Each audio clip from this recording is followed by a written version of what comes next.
preocupadísimo el fiscal. ¿Y cuál fue la fácil recomendación de la gobernadora? Que ya no se escapen con sus novios las mujeres, ¿no?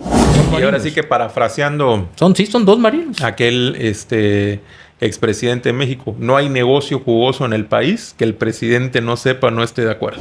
Pero también el vínculo con el crimen organizado debería ser un causal para que seas inhabilitado de por vida. Hoy está más preocupado Morena por hacer reformas en donde utilicen el pretexto de la intervención extranjera para poder echar para atrás una elección, pero no vayan a señalar a alguien de quien está vinculado actualmente al gobierno, porque entonces desacreditan hasta la oficina, la dependencia, hasta el papel en el que mandaron la carta. Extremo de la guerra frontal de Felipe Calderón contra el narcotráfico a la política de abrazos. En lugar de hacer la payasada de vestirse de guinda para ir a trabajar, ¿por qué no? Yo le recomendaría a la buena miras, y queremos que Campeche le vaya bien.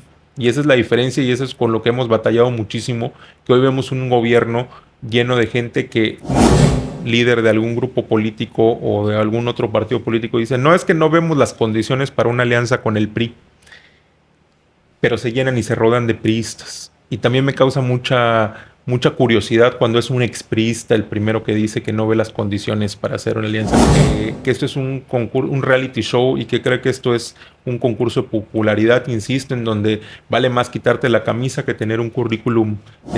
Suspiras, aspiras a participar rumbo al 2027 por algún puesto político, algo en específico. Pues mira, ahora sí que yo quiero... Gracias por estar con nosotros en otro capítulo de Ciudadano Oropesa Podcast, en este programa que cada semana tenemos un invitado con el cual platicar los temas que están vigentes, y en especial en estos programas que están rumbo al 2027. Ya sabe, se puede sumar con nosotros, unirse a nuestros canales en las redes sociales, nuestro canal oficial del podcast en YouTube, en Facebook, también nos encuentra en X, también en Spotify y en TikTok. Ahí estamos compartiendo estos contenidos. Llevamos ya casi un año, estamos por cumplir, de este proyecto, totalmente un proyecto independiente. Y hoy vamos a platicar, me da mucho gusto que nos aceptó la invitación Salim Abraham Quijano, diputado local del Partido Revolucionario Institucional del Congreso de Campeche. Muchas gracias, Salim. No, Roberto, al contrario, muchas gracias a ti por la invitación, ¿no? Y con el gusto de platicar y llegar a toda tu audiencia, ¿no? Bueno, porque estamos platicando con los personajes rumbo al 2027 y estamos tratando de tener todo el crisol político rumbo al próximo año. Entonces es importante ir tocando estos temas que están por lo más reciente, y por ahí quiero platicar contigo, iniciar esta charla. ¿Cómo sientes lo que estamos viviendo hoy en México y por supuesto en Campeche, dado los acontecimientos recientes, muy en especial lo que tiene que ver con la relación bilateral con Estados Unidos, el tema del gobierno federal con las acusaciones desde nuestro país vecino hacia políticos del régimen, del partido en el poder? Y en este momento, Salim, que parece que entramos en un paraguas, entramos en una sombrilla que tiene que ver con este evento deportivo mundial, que es el campeonato de fútbol, donde pudiéramos pensar que es un distractor, pero yo te digo, ¿será que después de que pase todo este mes, qué opinas tú del contexto nacional de protestas, de reclamos, de movilizaciones en la capital del país, los colectivos, las madres buscadoras, el tema con los maestros de la CENTE, campesinos, gente del Poder Judicial? Yo digo, ¿será que cuando termine el tema del Mundial, nuestra trama nacional, no la encontraremos cuando despertemos un poquito peor de lo que estaba cuando empezamos a ver el fútbol? ¿Qué opinas tú de lo que estamos viviendo actualmente, Salim? Pues mira, qué interesante, muy buenas las preguntas, muy interesantes, y tenemos para rato de platicar, ¿no? En el contexto, como comentabas, de nuestra relación con Estados Unidos y cómo se ha venido manejando, pues definitivamente, ¿no? La realidad es que Estados Unidos tiene una política global muy activa, y también de presión, ¿no? Y de coerción. La característica de Donald Trump siempre ha sido es un show business, él es showman, ¿no? Se ha dedicado a los negocios, a la televisión, a generar polémica, y a él le gusta protagonizar, y a él le gusta ser un personaje. Y muy independientemente de esto, los temas que se señalan en particular y que tienen que ver con la relación con México, pues sí son delicados, ¿no? Porque estamos hablando de acusaciones que vienen desde Estados Unidos, pero que no se originan ahí. Son realidades que se viven todos los días en las calles, en los ayuntamientos, en las comunidades, en diferentes estados, en donde definitivamente se ve que hay una realidad que no es la que se dice en el discurso oficial. Y aquí lo preocupante es que, como dicen, pues cuando no se combate al crimen organizado es porque muy probablemente se es parte de él, ¿no? A veces se puede entender eso. Y hay ciertos gobernadores y ciertos actores políticos, pues que definitiva o lamentablemente tienen alguna especie de vinculación y que a veces no se y que aquí en lo local no se ha hecho ese ejercicio o esa investigación profunda o esos de cómo combatirlo y qué consecuencias se debería de tener. A mí me llama mucho la atención. Y hago un paréntesis diciendo que definitivamente yo creo que el tema de la soberanía no es lo que está en juego sobre la mesa. El ataque no es directamente contra la presidenta ni contra el país, es contra ciertos gobernantes que están vinculados o que son presuntamente vinculados con el crimen organizado y que se ven las realidades en los estados que manejan. Pero mira, una de las cosas que más me llama la atención es que este doble discurso, en primera, cuando esos señalamientos y esas acusaciones son hacia alguien de la oposición, sí son válidas. García Luna lo festejamos todos, que arrestaran a García Luna, que lo detuvieran, que lo enjuiciaran en Estados Unidos, que lo exhibieran, ¿no? Pero no vayan a señalar a alguien de quien está vinculado actualmente al gobierno, porque entonces desacreditan hasta la oficina, la dependencia, hasta el papel en el que mandaron la carta. Manejan este doble discurso y además que lo quieren cubrir con un tema de soberanía nacional, cuando yo creo que la soberanía nacional realmente no es lo que está en juego hoy, ¿no? Que tiene que ver con un tema de cooperación bilateral, que tiene que ver también con un tema económico, con un tema político y un tema social, sí, pero no necesariamente tiene que ver con una invasión o un atentado contra la soberanía, ¿no? Esa es mi apreciación. Ahora, el PRI a nivel nacional y en particular la dirigencia que lleva Alejandro Moreno, bueno, hemos leído lo que ha escrito Alito Moreno, exgobernador de Campeche, por supuesto, hemos leído lo que ha puesto en las redes sociales, ha sido pues muy frontal, ha escrito cosas muy, pues muy directas, incluso pues podríamos decirle pues hasta con un tono fuerte, agresivo, acusando al régimen de narcopolítica, de narcogobierno. Y por otra parte, el gobierno, el régimen, la 4T ha señalado al PRI y específicamente a su dirigencia de entreguismo con los Estados Unidos, de estar precisamente promoviendo el intervencionismo, el injerencismo de Estados Unidos en la política del país. ¿Tú qué opinas de eso? De la postura que ha asumido tu dirigente nacional sobre estos temas y la respuesta que ha venido desde el gobierno federal, de decir, bueno, es que lo que les está quedando como partido de oposición, porque no nos logran ganar con el pueblo en las votaciones, en las elecciones, es promover el injerencismo desde Estados Unidos para que eso pues de alguna manera cambie el panorama político para el próximo año electoral? ¿Tú qué opinas de esa postura, de esos intercambios?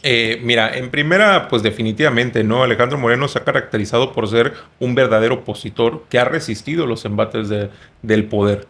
Desde el 2018 con el gobierno federal, pero en particular con el 2021 que el gobierno del estado entró Morena, ha habido un ataque masivo, duro contra Alejandro Moreno y contra su círculo, quienes pertenecían en su gobierno, quienes estuvieran cercanos a él.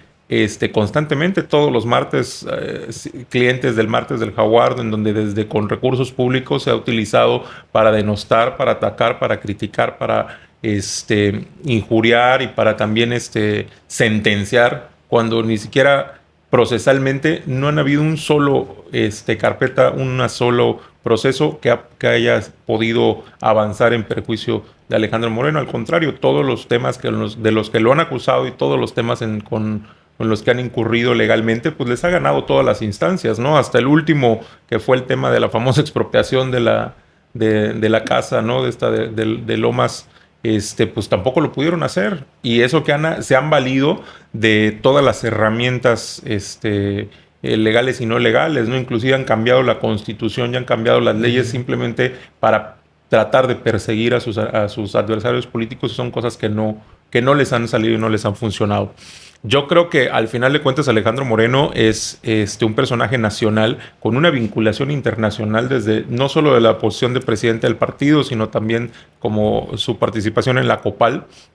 Pues él está haciendo lo que tiene que hacer, que es pues presentar las denuncias, y que no es el primero ni el último, con instancias internacionales. Podemos recordar que el mismo López Obrador en su momento fue a Washington y fue a Estados Unidos a querer denunciar a Felipe Calderón y a Peña Nieto, y entonces yo no entiendo, volvemos a lo que comentamos hace un momento, ese doble discurso de Morena, que cuando es para ellos, entonces sí, todos los medios son válidos, pero cuando alguien más utiliza un medio adicional para señalar, para cuestionar, entonces viene la desacreditación y el entreguismo. Y aquí nadie está pidiendo que venga un gobierno extranjero, aquí nadie está pidiendo que Estados Unidos invada o que tome posesión de algunas cuestiones, simplemente que se tiene que hacer un combate frontal al crimen organizado para que no se le permita que se incruste desde el gobierno en los procesos que afectan a la ciudadanía, ¿no? Eso es lo que se ha acusado y es lo que se ha señalado, y es lo que no les parece,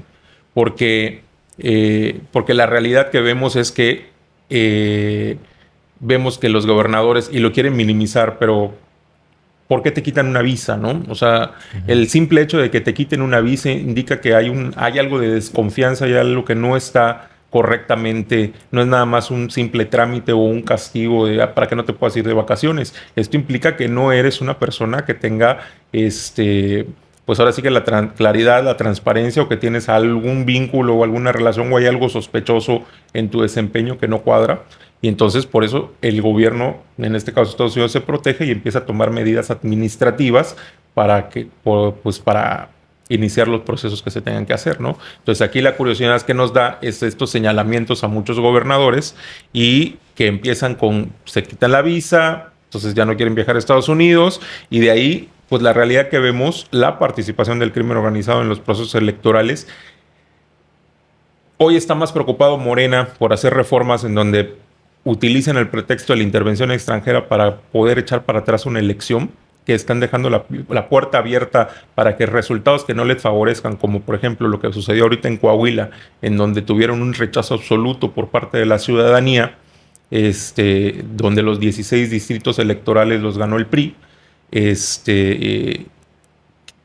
van a poder utilizar de pretexto la intervención o la injerencia extranjera para tratar de volcar esas elecciones. Yo lo discutía, lo comentaba con el propio Antonio Jiménez, que presentaron una iniciativa complementaria a la reforma nacional aquí recientemente en el Congreso, y yo les decía, ok, está muy bien, no queremos que los extranjeros intervengan, pero tampoco queremos que el crimen organizado intervenga en las elecciones. Y creo que han habido mucho más afectaciones, sobre todo en los últimos años, en procesos electorales, en donde no es nada más cuestión de que influyan para que gane un candidato, sino implica pérdida de vidas humanas, asesinato de candidatos, secuestro de candidatos, inclusive afectaciones a la misma población, que para mí, desde mi punto de vista, son mucho más grandes y serían causales mucho más fuertes para poder suspender una elección o determinar la ingobernabilidad en ciertas zonas del país, ¿no? Ahora sí, qué bueno que mencionas el tema, porque efectivamente esto tiene que ser materia obligada para ustedes que están en el Congreso local, de debate, de discusión en la tribuna, en las comisiones. Si hay iniciativas como estas que mencionas, que viene de la propia bancada de Morena, el diputado de Morena, porque esta situación ya trascendió a reformas, como bien señalabas, la de incluir como causal de nulidad de la elección la injerencia de un gobierno extranjero. Uh-huh. y la otra reforma también, esta de la revisión de los candidatos, de que se cree ahí un apartado en el INE para que todos los partidos de manera voluntaria entreguen su lista de candidatos y la revise la Fiscalía General de la República, el Centro de Inteligencia, la Unidad de Inteligencia Financiera, creo que hasta el SAT revise la lista de candidatos, y se advierta a los partidos que voluntariamente así lo determinen entregarle a estas instancias su lista de candidaturas, y advierta si hay riesgos o no en candidatos o candidatas que puedan tener vínculos con esta parte de la delincuencia organizada. ¿Eso a ti qué te parece en particular eso bueno, ya nos mencionaste lo de la tratar de meter el tema de la nulidad de las elecciones, pero esto de revisar los candidatos que propuso, también fue una iniciativa de la presidenta, revisar las candidaturas de todos los partidos, entregar la lista de candidatos y que ahí se diga quién representa un riesgo y quién no. ¿Eso a ti qué te parece esta propuesta que ya está aprobada, ya está hasta publicada en el diario oficial? Mira, es que cuando la describimos así, pues no suena mal, ¿no? Todos, yo creo que sería poco el que se oponga a que realmente se investigue el perfil y los antecedentes de los candidatos. Pero esto yo creo que, desde mi punto de vista, para mí son llamaradas de petate. Es decir, son cuestiones que se hacen para que en papel suena muy bonito que se está haciendo este ejercicio, pero aquí sabemos cuando al final de cuentas la realidad nos demuestra que pues realmente es el papel de la fiscalía y también es el papel de las unidades de inteligencia, pues también saber, ¿no? Sobre todo cuando hay figuras públicas de por medio y cuando hay personajes que están involucrados en la toma de decisiones desde el gobierno, pues también es parte de estos organismos de inteligencia, pues realmente saber si hay cuál es la vinculación que tienen o cuál es el origen de los recursos que maneja o cómo, pues también los vínculos que pueda tener los personajes públicos, ¿no? Yo estoy por supuesto de acuerdo en que toda figura pública tiene que estamos bajo el escrutinio público y tenemos que ser lo más transparentes y también tenemos que demostrar, no solo en cuestiones de capacidad, sino también en cuestiones de transparencia, que no tengamos vínculos con ningún crimen organizado, que no haya un ente detrás que nos esté impulsando y que obviamente eso genere compromisos con la toma de decisiones. Pero no, desde mi punto de vista, yo creo que no basta con el simple hecho de que sea un tema voluntario. Yo creo que se tiene que hacer una revisión exhaustiva y ir más allá, no nada más con temas de candidatos, también tendría que verse con el tema del servicio público, ¿no? Yo sí creo que causales de traición a la patria, también el vínculo con el crimen organizado debería ser un causal para que seas inhabilitado de por vida, ¿no? Que no puedas ejercer un cargo público o que no puedas desempeñarte en la administración pública si realmente se te detecta que tienes una vinculación así, ¿no? Porque si no combatimos de frente y si no ponemos certeza y candados suficientes, pues al final de cuentas podemos simular, ¿no? Que estamos combatiendo la corrupción y que estamos combatiendo el crimen, pero pues no estamos teniendo resultados reales ante esta situación. Pero puntualmente esto de entregar sus listas de candidatos, o sea, que vaya el PRI, el PAN, Morena, por supuesto, todos Movimiento Ciudadano, que vayan y entreguen su lista de candidatos para una auscultación mayor por parte de la autoridad. ¿Tú crees que, bueno, hablando por la parte que tú conoces en el contexto del priismo, el priismo accederá o accedería a hacer esto así como se está planteando en esa reforma? Pues mira, a mí se me hace un poquito ocioso y riesgoso también, porque al final de cuentas, hoy como está la situación del país y hoy como Morena ha captado todos los órdenes de gobierno y todas las instancias y los poderes, pues también como oposición lo veo muy riesgoso y muy peligroso, porque al final de cuentas estás abriendo la puerta para que se pueda tomar situaciones en cuestión de represalia o en persecuciones o que tengan o se extralimiten todavía aún más en las facultades que puedan tener. Si de por sí han venido y han hecho las reformas que han querido en materias constitucional, penal, mercantil, en materia de amparo, en materia de protección de datos personales, han ampliado las facultades para la unidad de inteligencia financiera, para la parte de la Secretaría de Hacienda y también para la parte de la auditoría, en donde pues ya por ejemplo ahorita que ya ni siquiera se requiere el requisito como antes, en donde tenía que haber una orden judicial para que pudieran congelar tus cuentas o para que pudieran proceder a una investigación. Ahora con la simple sospecha y con estas famosas denuncias anónimas que han sido muy recurrentes en los casos más mediáticos que pudiéramos encontrar, como por ejemplo verbigracia lo que le pasó al propio rector de la UAC, que fue una denuncia anónima y terminó en la destitución tan tan golpeteada, pues podemos abrir la puerta a eso, ¿no? Esa es la preocupación que yo veo como oposición, en el que en un sistema, en un régimen en el que estamos hoy, en el que tienen controlados todas las aristas del poder y que lo único que vemos es que están buscando cómo incrustarse en el poder y que han generado una persecución constante, mediática, política, legal contra sus figuras de oposición, pues entonces a mí se me hace eso muy peligroso, ¿no? Sí, bueno, te mencionaba el tema de la relación bilateral y de las tensiones bilaterales recientes por el caso Rocha Moya, por el caso Sinaloa, obviamente por el tema de la CIA en Chihuahua, ahora recientemente lo de Sonora con el gobernador, lo de Tamaulipas con el gobernador. Y bueno, se ha insistido por parte del gobierno, en este caso, y de la máxima autoridad federal, en pedir pruebas contundentes de estas situaciones. Y bueno, ahí el tema es que yo creo que nadie puede estar de acuerdo en que la soberanía del país se socave. Por supuesto que no, yo creo que no, incluso sería irresponsable apostarle a que se socaven las instituciones nacionales desde el extranjero, pero también, y seguramente, y esto lo he platicado con otros invitados, y seguramente habrá gente que no sea de Morena, que no sea de la 4T, ni de Partido del Trabajo, ni nada de eso, y esté de acuerdo con la presidenta en que se debe tener una posición donde no se permita la injerencia ni que desde afuera se determine pues la cuestión de la aplicación de la justicia en nuestro país, es decir, una concepción nacionalista de esto. Yo creo que puede haber gente que no comulgue con esos partidos y apoyar el que se defienda la soberanía nacional.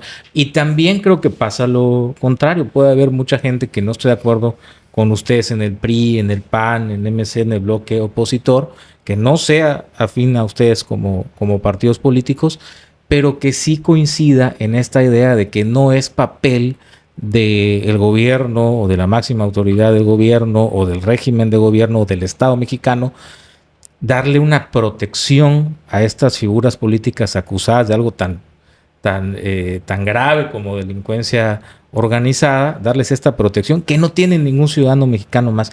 Esta parte que te comento, los que pudieran apoyar esa idea de defender la soberanía, no siendo de Morena, pero también con un sentimiento fuerte de no permitir la injerencia extranjera, y esta otra de no soy opositor, pero tampoco me gusta ver que se proteja algo que le ha hecho tanto daño al país como es este vínculo de delincuencia organizada con varios gobiernos, no con algunos, pues ya son muchos gobiernos donde hay claros antecedentes que esto está ocurriendo. Está ocurriendo, estas posturas polarizantes que tenemos en el país.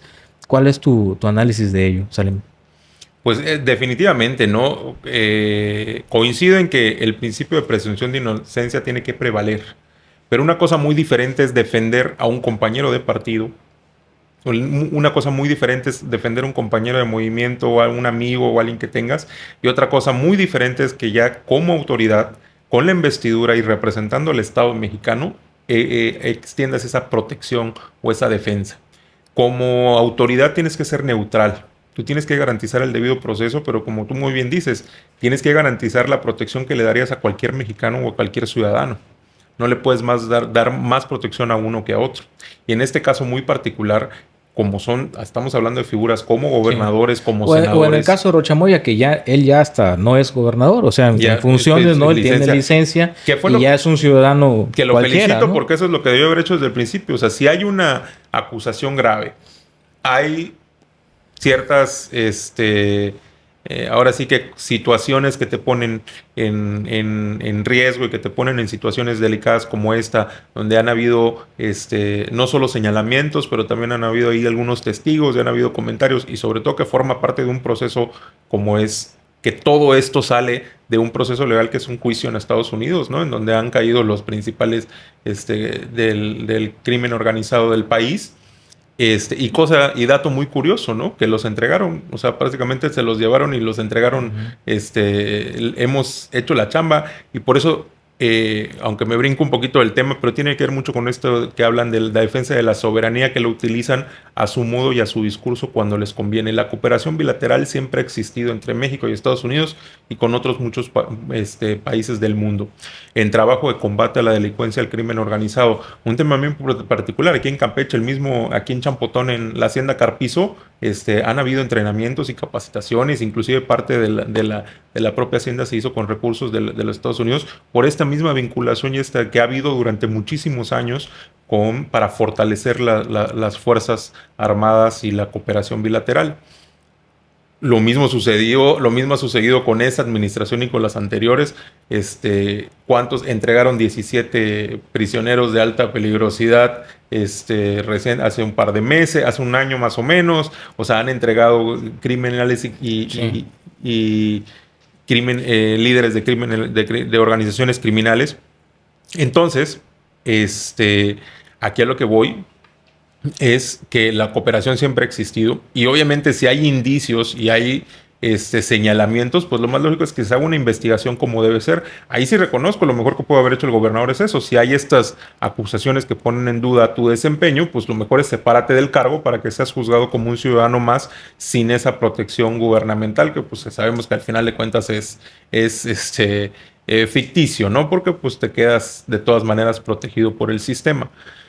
Pero esa negación y esa manera tan fácil de venir a defender, pero cuando se trata, insisto, de oposición, la misma presidenta ha hecho señalamientos fuertes desde la tribuna, desde el martes, desde las mañaneras con los recursos públicos a ciudadanos, a empresarios, pero cuando se toca sobre políticos que tienen que ver con su movimiento, entonces ahora sí, ¿dónde están las pruebas, no? Entonces ahí sí son más rigurosos y son muchos más estrictos en exigir.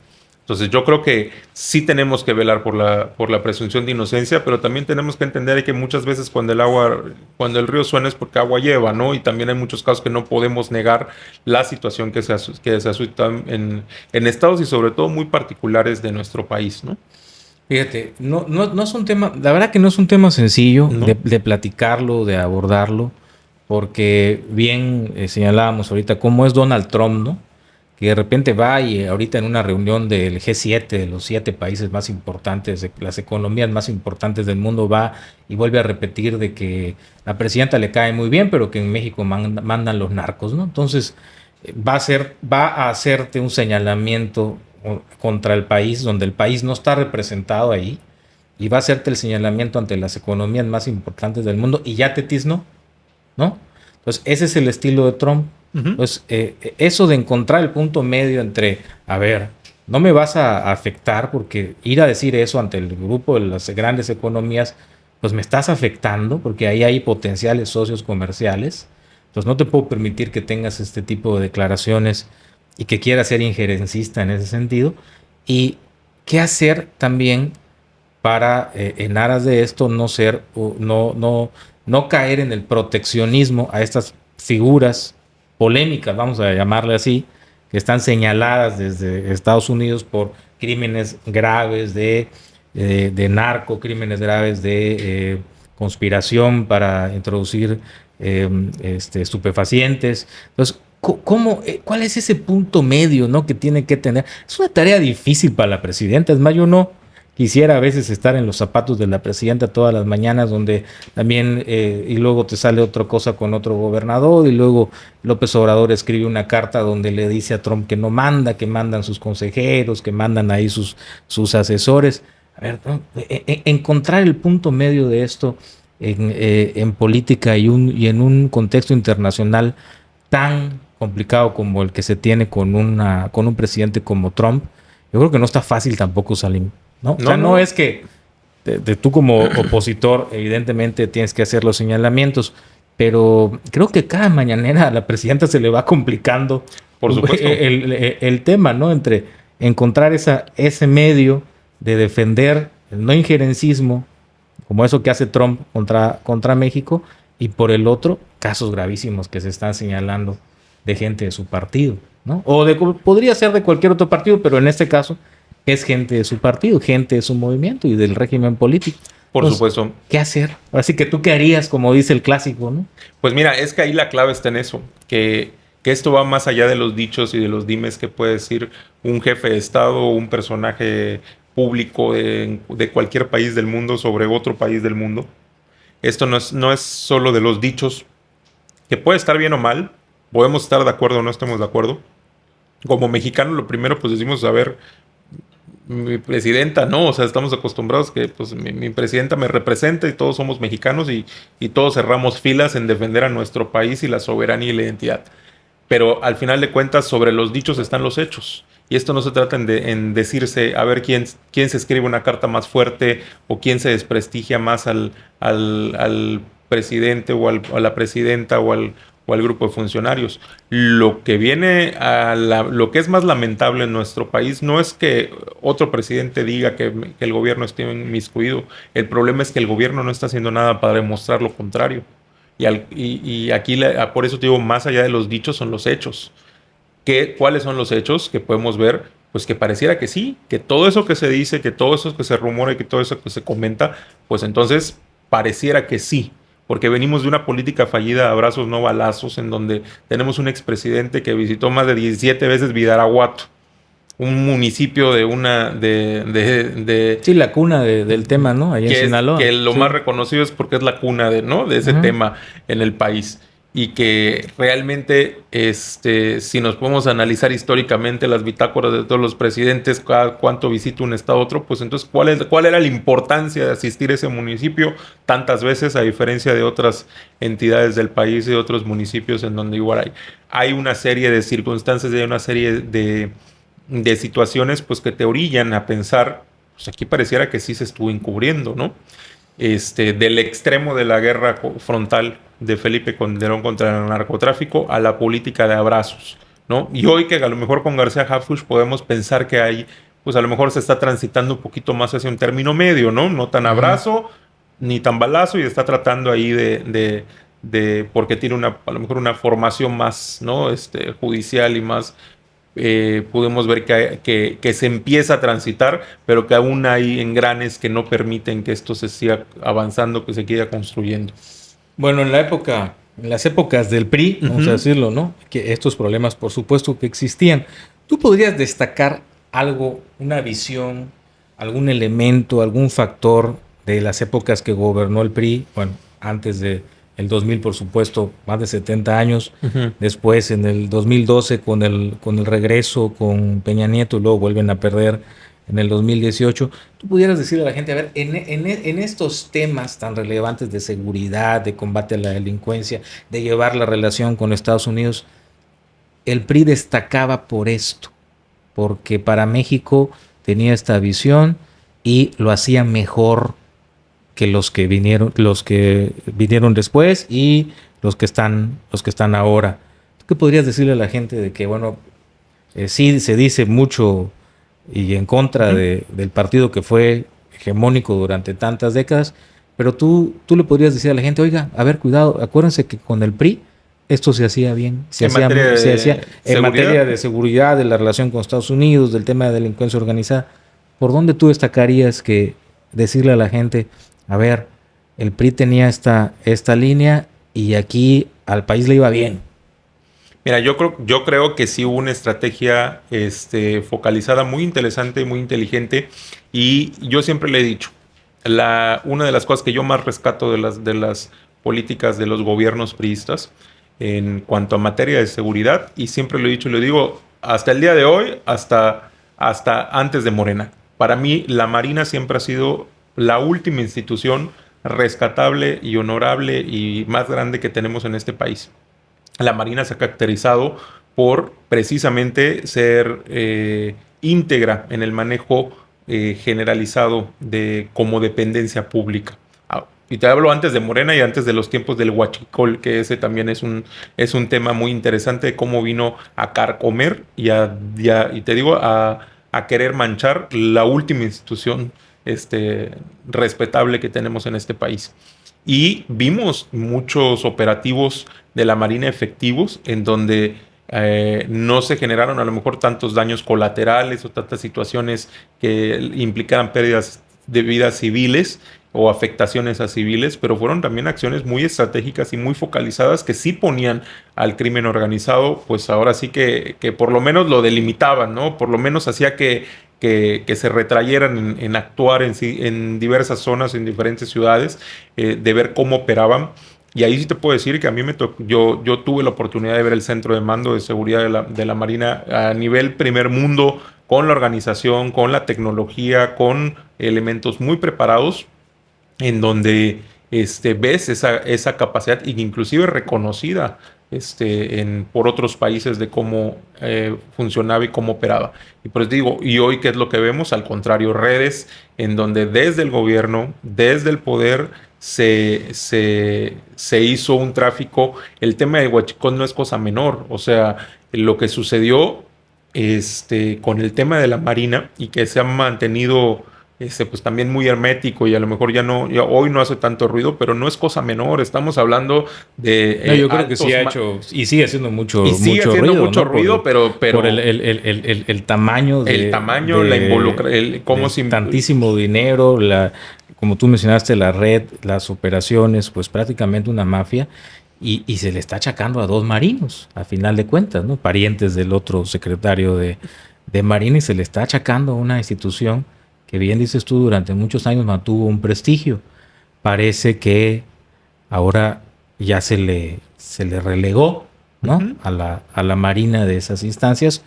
Hoy tienen protagonismo otras instancias de la defensa, pero Citis no, a esa pero como institución. Tú dices, y lo están reduciendo a dos marinos. Ahora son 2 marinos. Y ahora sí que, parafraseando, son 2 marinos. Aquel expresidente de México: no hay negocio jugoso en el país que el presidente no sepa, no esté de acuerdo, ¿no? Parafraseando las palabras.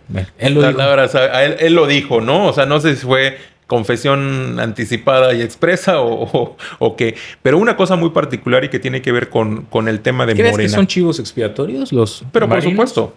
Yo no dudo, no sé qué tanta participación involucramiento hayan tenido, pero definitivamente es un tema pues son chivos expiatorios a los que están buscando también de que no se tire más del hilo, ¿no? De la lana. Yo te voy a decir una cosa, y lo platicaba justo el otro día, lo estaba platicando con unos compañeros que me decían: es que ¿por qué antes veíamos un poquito a lo mejor más situaciones que ponían a lo mejor paralizar políticamente al país? Y si es que antes veías cómo tomaban oficinas, tomas dependencias. Le digo, pues sí, ¿por qué? Y te lo puedo decir, yo que he sido servidor público, yo que estuve a cargo de programas sociales y de convocatorias, mucho de lo que sucedió sin demilitar, o sea, yo sé que se hubieron personas, porque a mí no me gusta decir que el PRI hizo o el PRI, fueron personas que en su momento estuvieron en el cargo, y que a lo mejor hoy que en algún momento fueron priistas, y hoy a lo mejor están en otro partido, o a lo mejor se quedaron, pero yo soy muy consciente de eso, ¿no? No son las siglas, sino son las personas las que toman las decisiones y las que cometen las acciones. Y veíamos, como decían, es que ¿por qué ahorita ya no toman casetas? ¿Y por qué ahorita ya no cierran oficinas? ¿Y por qué? Pues para empezar, porque quitaron muchos programas, ¿no? Pero segundo, porque ellos eran los que promovían y provocaban esa ingobernabilidad en muchos de los casos. Ellos eran los que, cuando salían convocatorias de entrega de apoyos, de proyectos productivos, ellos llegaban, movilizaban camiones, llegaban y se paraban a tomar las oficinas y hacían cuando no había a veces razón ni siquiera de hacer esa toma, pero era para que tuvieran su cuota de pollo, su cuota de proyectos, para que pudieran bajarlos a mucha gente. Entonces también lo que no entendemos, y también he tenido esa discusión con muchos de que hoy están en Morena, y que hay algunos que son de esos izquierdistas, o que son gente que siempre ha sido antisistema toda su vida, y se los cuestiono mucho y le digo: oye, a ver, a mí discúlpame, por ejemplo, con el tema que pasó con lo de los policías hace 2 años y todo. Uh-huh. Los policías estaban haciendo una justa demanda. Y lo platiqué con algunos morenistas de cepa que defendían. Le digo: tú hace unos años te hubieras ido a encadenar y amarrar en la puerta de la policía para exigir lo mismo que hoy están exigiendo. Pero hoy, como estás en el poder y como hoy te llevas con los que están en el gobierno, estás minimizando el desempeño de un titular de una dependencia, cuando definitivamente el proceso no estuvo bien como se llevó. O sea, desde un inicio a las personas involucradas, como lo que pasó con lo que estábamos comentando ahorita con Rocha Moya. Si hay una situación, te tienes que separar del cargo en lo que sale la investigación. Si no hubo ningún daño que imputarte, pues regresas a tu cargo y no hay ningún problema. Ah, bueno, pero si hay responsabilidades, entonces ahora sí procedemos, ¿no? Entonces, a lo que voy, que es lo que yo comento mucho. Muchos de esos temas, también parte de esas situaciones de ingobernabilidad las ocasionaban ellos. Ellos también fueron incendiarios. Bueno, ellos crearon monstruos como el CENTE el día de hoy y no lo han podido controlar. Y es el resultado también de lo que ha sucedido, ¿no? Sí, era un brazo en los estados con presencia, ¿no? El CENTE no es un secreto. Era un brazo ejecutor de lo que luego fue Morena. De lo que luego, ¿no?, fue Morena. Sí, y movilizaban en las elecciones para lo que luego fue Morena. Ellos crearon estas situaciones, se les salen de control, pero hoy que están en el gobierno, pues ya no les conviene, ya lo quieren manejar de otra manera. El otro día justamente estaba escuchando una muy pésima declaración, como prácticamente todas las que hace Noroña, criticando precisamente a lo de los movimientos de Yo Soy 43 y que se le parecía una vacilada y que ahora que cómo le van a ir a reclamar a la presidenta si están trabajando. Pues sí, ellos lo impulsaron, ellos fueron los que crecieron un movimiento, ellos fueron los que siempre utilizaron problemas sociales y los que siempre utilizaron la inconformidad de la ciudadanía. No estoy diciendo que no existiera esa problemática, pero ellos utilizaron siempre esos problemas para capitalizarse políticamente y para sacar un beneficio personal. Y hoy que están en el gobierno, ¿qué es lo que hacen? Y lo vemos, o sea, en todos los niveles, a nivel nacional, a nivel local, aquí en el Congreso local, tú ves a los diputados que están más preocupados defendiendo a los secretarios de Estado que a la problemática. No es posible que cada prácticamente 5 años de gobierno de esta administración no se haya podido citar al secretario de Economía cuando tenemos la economía, la peor economía del país, cuando tenemos números rojos en indicadores económicos de Producto Interno Bruto, de actividad primaria, secundaria y terciaria. Cada trimestre estamos por lo menos en menos 13 puntos en decadencia. Pérdidas de más de 15,000 empleos mensuales. El turismo no despunta. El transporte público es un caos. Insisto, no es el tema de que si el camión está bonito o no. El camión está padrísimo, están nuevos, se les aplaude, se reconoce. Qué bueno que hay esos camiones modernos. El problema es que no son para Campeche. No pensaron en la gente. Yo siempre, hasta el otro día lo decía con una persona, a mí me encantaría que los miércoles, en lugar de hacer la payasada de vestirse de guinda para ir a trabajar, ¿por qué no? Yo le recomendaría a la buena, ¿por qué no hacen los miércoles de vinculación ciudadana? Que sea obligatorio que por lo menos directores, subdirectores y subsecretarios y de primer nivel que se tengan que usar transporte público todos los miércoles para ir a trabajar. Para que tengan una vinculación real con la ciudadanía. Y para los diputados. Para que todos nos vamos parejos. Por lo menos una vez a la semana que estemos obligados a utilizar transporte público para que palpemos la realidad, para que tengamos esa vinculación con la ciudadanía y para que pues realmente no perdamos el piso, ¿no? Eso debería ser parejo, por ejemplo. Oye, aprovecho que mencionaste estos temas y uno muy importante, el de los policías, porque ahorita es todo un tema lo que está pasando con la seguridad. Ahorita en estos días en Sabancuy se vivió muy fuerte la situación con situaciones incluso de asesinatos, ahí de grupos que están dejando mensajes de violencia en esta zona de Carmen. Entonces esto reavivó el tema, la discusión sobre qué está pasando en algunas regiones del estado con el tema de seguridad. Y mencionabas lo del conflicto de los policías en 2024. De acuerdo a tu análisis y de ese movimiento que se dio con los policías en el 2024, ¿cómo dirías tú que está ese post-conflicto de la policía a hoy? ¿Cómo quedó la policía de Campeche, que fue una policía que todos, en el país había un consenso muy importante sobre la seguridad que tenía Campeche? Ha bajado escalones, no hay duda que se han bajado escalones y percepción de inseguridad. ¿Cómo calificarías tú eso que pasó en el 2024 con los policías y post-conflicto policial hoy? ¿Cómo ves el tema de la seguridad puntualmente en Campeche? Ok. En particular, con el tema de los policías, pues, ¿qué es lo que veo? Que pues fue muy fácil solucionarlo, ¿no? Quitar a todos los inconformes y meter pura pura nueva generación, ¿no? Para que estuvieran muy alineados. En cuanto a qué se mejoró, qué no se mejoró, pues digo, han sido muy herméticos con el tema.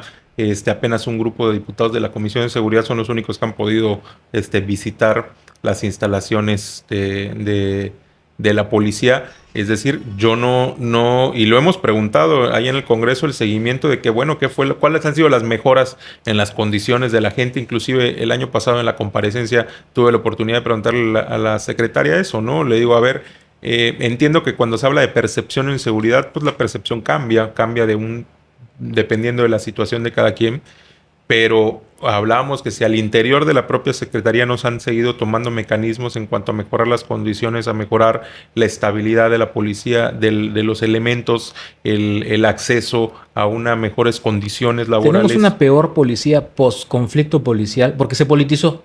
Sí, por supuesto. ¿Tenemos una peor policía post-conflicto policial del 24 ahora? Pues mira, yo he visto, la verdad, una cuestión preocupante que no quiero generalizar con todos los elementos porque me han tocado elementos, sí, muy respetuosos, elementos muy, en algún retén, en algún alcoholímetro, en alguna, cuando sales a carretera, sí me ha tocado elementos que son, pues la verdad, serios, muy respetuosos, muy profesionales, pero también he visto cómo se han desempeñado algunos otros elementos y que eso nos hace preocupar. Bueno, lo vimos todavía recientemente con el caso de este periodista, ¿no? Que se acercó simplemente a hacer su trabajo, a tomar un gráfico, a informar, que es para lo que esa es su función. Y pues la verdad, la actitud de la policía, pero no solo de la que sale en primera toma, sino de los elementos alrededor. No puede ser que no haya un superior ahí que le diga, oye, tranquila, está haciendo su trabajo, ¿no? O sea, ¿por qué nos tienen que tratar así a la ciudadanía? Y digo, y insisto, eso se lo hacen a un representante de un medio de comunicación que por lo menos tiene un micrófono y una cámara que va a hacer un poco de eco y que el gremio lo va a apoyar. La ciudadanía de a pie, pues también sufre las consecuencias, ¿no? A veces yo creo que esas decisiones que toman, como por ejemplo lo que hemos estado viendo, esa necesidad de exhibir al ciudadano el tema de los alcoholímetros. ¿Por qué lo van a exhibir? ¿Por qué suben sus fotos como si fueran los grandes criminales cuando precisamente están pasando cosas en Campeche, como lo que está sucediendo, lo que mencionabas en Sebancuy, como lo que ha sucedido en Candelaria, en Calakmul, las ejecuciones que vemos periódicamente en Ciudad del Carmen, los propios autoridades que han sido ejecutadas, como esta regidora de Candelaria, que fue terriblemente... de Palizada. Perdón, de Palizada. Sí. Entonces, no veo esa congruencia, ¿no? Yo creo que seguimos viendo que se quiere utilizar una estrategia de comunicación como dicen, ay, Campechito, no pasa nada, aquí todo está muy tranquilo, cuando en realidad el problema son el alcoholímetro, ¿no? Y volvemos al tema de la incongruencia del discurso. O sea, todavía en un martes sale diciendo que preocupadísimos porque el tema de las desapariciones y que con esta nueva legislación van a aumentar los números de las personas desaparecidas porque ahora se tiene que abrir carpeta de investigación y todo, y preocupadísimo el fiscal. ¿Y cuál fue la fácil recomendación de la gobernadora? Que ya no se escapen con sus novios las mujeres, ¿no? Sale la secretaria de Seguridad también diciendo que no, que los principales problemas en Campeche de seguridad son por el abuso del alcohol y la violencia que ocasionan violencia familiar. Y entonces tu solución es que lo mismo sales diciendo que no hay para pagar la luz, sabes, diciendo que el gobierno está paralizado. ¿Y tu solución cuál es? Pues vamos a invertir una dudosa cantidad de dinero que nadie quiere aclarar y nadie quiere decir cuánto se invirtió. Pues vamos a poner una cancha y que traigan aquí su alcohol y vengan a hacer la fiesta. Entonces, yo no estoy diciendo que esté mal que se festeje y que se celebre el fútbol como se debe celebrar, pero ¿dónde está el trabajo del gobierno como política pública de si llevas años quejándote de los temas? Primero, que no tienes dinero. Segundo, que la inseguridad, que la culpa del alcohol, que estos temas, ¿cuáles son tus políticas públicas para combatir esos temas de raíz y que mejoremos como sociedad, ¿no? Bueno, entonces cuando termine el Mundial vamos a despertar, ¿no? A retomar eso, ¿no? Y veremos que las cosas... no, definitivamente no, por más que existan distractores, ¿no? Que ahorita mencionabas algunas situaciones que son muy puntuales, como el tema de las personas desaparecidas, ¿no? O sea, por más que se quieran poner distractores o por más que se quiera meter ahí temas. Es evidente que es un problema y es un problema en todo el país. La desaparición forzada es un problema en todo el país y así haya uno, o hayan 7, o hayan 128, o hayan 1000, pues es un problema que México tiene casi 130,000 personas desaparecidas. O sea, personas, sí. no se puede tapar el sol con un dedo y coincido contigo en que pues nuestra preocupación no puede ser de que haya más carpetas de investigación, sino que esas personas aparezcan, sean localizadas. Al final de cuentas, esto es un tema social de seguridad y social muy importante. Están las madres buscadoras, ¿no? Todos estos colectivos que ahorita se han vuelto a notar, pero sí, definitivamente, como la libertad de expresión, ahorita que mencionabas el tema con los periodistas que son reprimidos, ¿no? Por supuesto, yo creo que no podemos tener la piel suave. Sabemos que todos los que estamos delante de un micrófono haciendo trabajo periodístico, pues en algún momento vamos a ser incómodos al gobierno y van a tratar de censurarte, o de que tú te autocensures, o de acallarte, o de presionarte por donde trabajas, o presionarte económicamente, ¿no? Lo sabemos, esto es algo que no, los periodistas no podemos, como los políticos, no podemos, como que dice, el que no quiera ver fantasmas, que no salga de su casa, ¿no? Entonces, pues todos asumimos hoy que estamos en circunstancias particulares, y creo que por ahí, como decía, mencionaste al rector hace un instante, el tema del rector, lo que Abud siempre dice cuando platicamos con él es, le puede pasar a cualquiera. Es correcto. Hay que cuidarnos entre todos, ¿no? Y Es ahorita correcto. pues hay circunstancias muy, muy particulares. Estamos rumbo al 2027 y vamos a ver más de esto. Entonces, ustedes están ahí, nosotros de este lado también, vamos a ver más de esto. Hablando ya de los temas del Congreso, Salim, ahí donde estás tú como diputado hoy en la fracción parlamentaria del PRI, que son 3 diputados. Sí. En este momento es el diputado Miguel Ángel Paul, la diputada Delma y tú. Es un grupo parlamentario, Bancada, una bancada, tienen bancada parlamentaria. Con más de 2, ¿no? Ya es bancada. Sí, ya, 3. Con 3 ya es bancada, ya es grupo parlamentario. Y bueno, preguntarte puntualmente, porque has hecho algunas iniciativas, pero de manera general, a ver, ¿dónde está el PRI? ¿Cuál es el acomodo del PRI en este momento, después de que el PRI fue durante tantos años el grupo parlamentario más importante, la gran mayoría, la super mayoría que tenían? Y hoy están en una posición donde Morena tiene una mayoría muy endeble, muy vulnerable por las divisiones internas que traen ellos por sus propios temas rumbo al 2027, sus grupos políticos, un tema que ya hemos platicado con gente de ellos, pero evidentemente una mayoría muy vulnerable de Morena, así se ha demostrado. Movimiento Ciudadano que le quita el timón a Morena de la mesa directiva desde hace 2 periodos de sesiones. ¿En qué lugar está el PRI de este sándwich? Donde está Morena, donde está MC, luchando estas 2 fuerzas. ¿En qué lugar está el PRI? ¿Qué están haciendo ustedes los priistas para que decirle a la ciudadanía, a ver, somos 3 y estos están en una pugna, pues digamos, de poder importante, pero aquí también estamos haciendo cosas? ¿En qué lugar se ha acomodado el PRI de este espectro político del Congreso? Pues mira, definitivamente somos 3 diputados priistas que representamos una minoría incómoda para el oficialismo, una minoría incómoda para el régimen actual, y que lo hemos demostrado. Somos 3, pero si algo tenemos y algo nos caracteriza, es nuestra formación, nuestra capacidad y nuestro profesionalismo. Porque a pesar de ser 3, y créeme que hemos batallado muchísimo a lo largo de ya prácticamente año y medio, más de año y medio que llevamos en el Congreso del Estado, sí ha sido muy difícil, porque sí ha habido una cerrazón y un estigma de todo lo que venga del PRI, no, hay que rechazarlo, ¿no? Al principio sí tuvimos unos enfrentamientos muy fuertes porque nos querían desacreditar o demeritar mucho simplemente por las siglas de un partido. Pero, y también cuando les señalábamos, que les tratábamos de demostrar, nosotros somos una oposición propositiva. O sea, el priismo siempre se ha caracterizado por ser profesional, por prepararse, y nosotros cuando proponemos algo o cuando señalamos algo en el Congreso, pues no lo hacemos a título personal o no lo hacemos por revanchismos políticos, lo hacemos tratando de buscar siempre argumentos, sustentos, elementos que que lleven. Inclusive les hemos señalado muchísimas cosas que en su momento no lo quieren aceptar y luego terminan dándonos la razón. Y ese ha sido nuestro transitar en el Congreso del Estado. Y es precisamente ese profesionalismo que nos caracteriza. Y te hablo de los tres porque mis dos compañeros pues tienen una...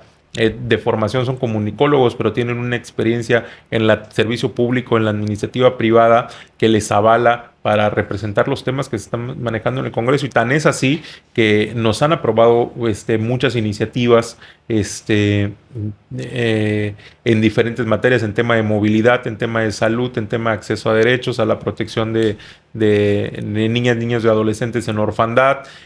Mi compañera Delma ha metido muchísimas iniciativas que tienen que ver con protección sobre todo los derechos de las mujeres, en el tema de ciberacoso, en el tema del acecho, en el tema también del cáncer de mama y cervicuterino, también inclusive en cuestiones de transparencia. Es más, tan es así que ahorita recientemente metió una en conjunto el propio presidente del Congreso con nuestra compañera. ¿A qué voy con esto? Esto que está dando, más allá de que lo quieran interpretar, que si lecturas o acuerdos, esos son temas de profesionalismo. O sea, tratamos nosotros somos campechanos, que ese también es uno de los principales elementos que nosotros peleamos muchísimo y que también tiene que ver con esta reforma del Poder Judicial, ¿no? Nosotros amamos Campeche, somos Campeche, aquí nacimos, aquí crecimos y muy probablemente aquí vamos a morir, aquí viven nuestras familias y queremos que Campeche le vaya bien. Y esa es la diferencia y eso es con lo que hemos batallado muchísimo, que hoy vemos un gobierno lleno de gente que no es el hecho que no haya nacido en Campeche, no tenemos nada en contra de la gente de fuera, es el hecho que es gente que no tiene arraigo. Y pero que te no refieres tiene a la interés. propuesta que hiciste En materia de reforma porque del estás Poder Judicial. pidiendo que En el tema del Poder Judicial, lo que estamos pidiendo muy en particular es que se respeten los perfiles de la carrera judicial. Que la gente que ha crecido, se ha formado, que ha dado clases o que creció y que se instruyó en escuelas públicas o aquí en nuestro estado, tengan ese mismo derecho a acceder. No es posible que hoy tengamos impuestos magistrados que no tienen ningún arraigo en Campeche, que simplemente por su cercanía con el gobierno del estado, con la propia gobernadora, sean impuestos de una manera arbitraria y ilegal en los máximos cargos que tiene en este caso el Poder Judicial. Y lo que estamos exigiendo es, a través de esa iniciativa que presentamos como grupo, como bancada, es que precisamente se respete a los profesionistas campechanos, ¿no? Uno de los requisitos que tenemos ahí es que haya ejercido la abogacía en Campeche o que haya sido o que sea egresado de una universidad campechana, porque si no estamos dejando afuera muchísima gente. Muchísima gente que si no tiene un vínculo, que si no tiene una palanca o que si no es popular, en que convertimos la justicia en un concurso de popularidad, entonces estamos dejando la justicia en manos de gente que no está preparada, que no tiene ningún arraigo y que no tiene ningún aprecio ni por el uso ni las costumbres de los campechanos, porque ejercer el derecho y sobre todo ejercer la justicia no se trata nada más de conocer los libros y de aprenderte las leyes, sino también de conocer la cultura y la idiosincrasia, ¿no?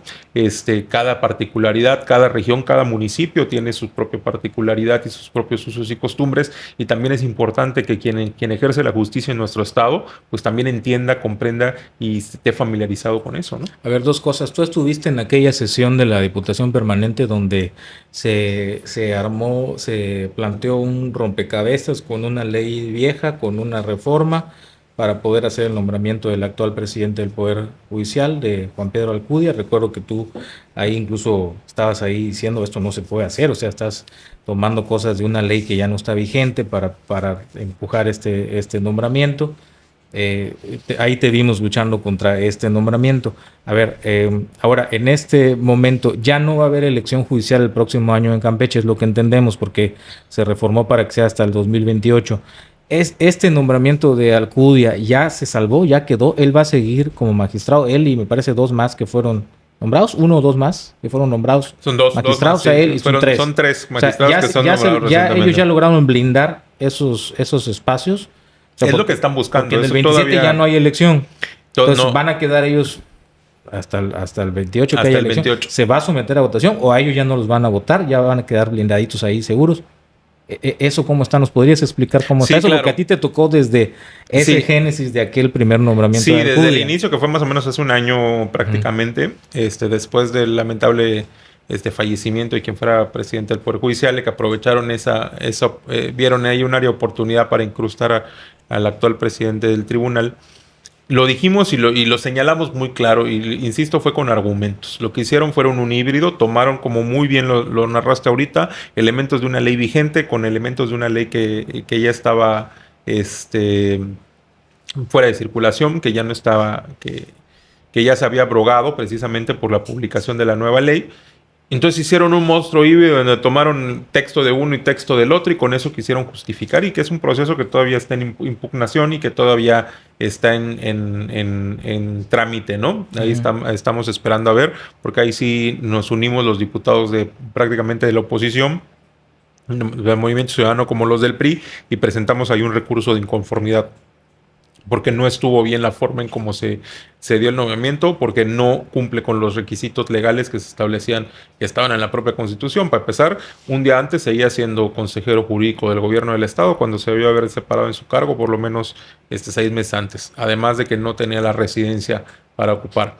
Entonces ellos lo que están buscando, Morena, es permanecer. Ellos quieren, su objetivo es ese, que se quede y que se mantenga, inclusive para que tenga el control y el dominio del proceso, de la elección del proceso judicial. Lo que nosotros estamos proponiendo en esta iniciativa, además de estos temas de requisito en donde se le dio prioridad a los profesionistas campechanos, también otros elementos como que el Consejo Evaluador sea público y que sea también con perfiles reconocidos quienes van a integrar ese proceso de selección, de quienes van a elegir quiénes van a ser los candidatos al final del día que se van a poner. También estamos poniendo allá varios criterios y varios requisitos para que se fortalezca el sistema judicial en nuestro estado desde la raíz, pero reconociendo también al talento de las servidores y abogadas y abogados campechanos, ¿no? Bueno, entonces está impugnado el nombramiento. Sí. Y ustedes planteando una iniciativa, buscando, me imagino, consenso con todos los diputados de la oposición. Sí, claro. Para lograr que salga. Y entonces, sí, que no se quede, que no queden estos 3 nombramientos de piedra, ¿no? Que no se queden de piedra y que no tengan un control y un dominio absoluto, y que si quieren participar en el proceso lo hagan como cualquier otro, pues ahora sí que persona que quiera aspirar a ese cargo, ¿no? Que no tengan un trato preferencial, que no estén copando todo el proceso, ni que tengan ahora sí que el poder para poder influir en la elección judicial, ¿no? Estamos llegando ya a la parte final de este capítulo. La verdad que hemos platicado contigo de situaciones que estamos hoy viviendo, y que es bueno escuchar las opiniones de todos los partidos y todos los figuras y los personajes del espectro político, pero en particular un par de cuestiones que le he preguntado a otros invitados que tiene que ver con el próximo año, una posible alianza electoral. Sé que tú no estás en este momento en una posición de dirigencia, pero bueno, ¿tú qué opinas? Aquí se lo he preguntado en particular a Pedro, se lo he preguntado a Paul. Ellos me dicen que no ven las condiciones para una alianza de los partidos de oposición rumbo al 2027, en particular con el PRI, que no ven una alianza con el PRI. ¿Tú cómo ves eso para el próximo año? ¿Una posible o ya no posible alianza de opositora al 2027? Mira, yo creo, y digo a título personal, que la realidad es que la única manera de poder contrarrestar la influencia y el poder que hoy tiene Morena desde el aparato gubernamental en el control de las elecciones es realmente un bloque opositor con los mejores perfiles, con los mejores, las y los candidatos más preparados, con mejor experiencia y con los mejores perfiles, y sobre todo con mucho trabajo territorial. Es la única manera que podemos crear, no solo, como le decía yo, no por el objetivo de sacar a Morena del gobierno, de que tengamos un gobierno digno, de campechanas y campechanos que amen su tierra y que se entreguen, y también el permitir que tengas una oferta variada, aunque sean diferentes ideologías y aunque sean de diferentes partidos políticos, va a permitir tener una mejor competitividad de opciones, para poder dar mejores resultados a las familias campechanas. Yo creo que sí, es indispensable que dentro de toda la oposición que existe se junten los mejores perfiles y que sean los que vayan y ahora sí que den la batalla en las urnas, porque no es fácil contrarrestar el efecto que tienen la influencia en los programas sociales sobre los resultados electorales. Ahora, a mí sí se me hace muy curioso y me da mucha, que yo le digo un poquito a veces de incongruencia cuando dicen algún líder de algún grupo político o de algún otro partido político, dicen, no, es que no vemos las condiciones para una alianza con el PRI, pero se llenan y se rodean de priistas. Y también me causa mucha curiosidad cuando es un expriista el primero que dice que no ve las condiciones para hacer una alianza con el PRI. Eso a mí me da mucha curiosidad porque digo, a ver, no quieren hacer una alianza con otro partido político, pero estás viendo cómo metes a la gente de ese partido político que tiene la capacidad, que tiene la experiencia y lo jalas para que ocupe un cargo en el partido político en el que hoy estás, ¿no? Entonces yo creo que hay que dejar un poquito atrás los egos y hay que dejar un poquito atrás los intereses de grupos y precisamente de partidos y pensar en cómo darle la mejor oferta a la ciudadanía con los mejores perfiles y los mejores candidatos. Y la realidad es que hoy por hoy ningún partido de oposición por sí solo, tiene la capacidad de combatir contra el aparato gubernamental. Bueno, el PRI ya sacó sus defensores, ¿no? Así le llaman, ¿no? Esta figura. Los defensores. Los defensores. Ahí hay algunos nombres, ¿no? Muy, muy particulares. No sé si haya más defensores de esos que presentaron en lo local o si van a presentar en algún momento a los defensores puramente en algún municipio. No lo sé cómo esté esa figura que están usando, pero te pregunto a ti, Salim Abraham, el próximo año, 2027, ¿dónde te ves? ¿Te ves jugando por algún cargo? ¿Te ves en la boleta electoral? ¿Quieres, suspiras, aspiras a participar rumbo al 2027 por algún puesto político, algo en específico? Pues mira, ahora sí que yo quiero, como yo lo he visto, mira, yo siempre me considero más técnico que político. Mi experiencia de vida me ha llevado desde la iniciativa privada, he sido empresario, emprendedor, he sido empleado también y por azares del destino yo inicié en la administración pública hace más de 10 años y de ahí fue ocupando cargos en como servicio profesional de carrera. Y hoy las circunstancias me llevaron ahora sí que a participar de una manera política mucho más activa y hoy que tengo la oportunidad de ser diputado local, de ver la realidad de la administración desde otra perspectiva muy diferente a lo que es el servicio público, ya siendo ahora sí desde la parte más política que tiene que ver con esto. Y lo hago porque precisamente digo, yo sí estoy preocupado por mi estado, yo estoy preocupado por mi ciudad. A mí me preocupan las condiciones en las que estamos y cómo se sigue engañando a la gente y cómo se le sigue dando pan y circo, porque pensando que con una pantalla o con un concierto o trayendo un artista o subiendo TikToks o quitándote la camisa vas a hacer una buena oferta para administrar el futuro de las familias campechanas. A mí me preocupa ver cómo la educación está por los suelos, cómo se ha caído el nivel educativo en nuestro país en general. No somos capaces, estamos saliendo en los peores resultados en las pruebas escolares, matemáticas, español y todo. ¿Qué le estamos dejando? ¿Cómo van a venir las nuevas generaciones?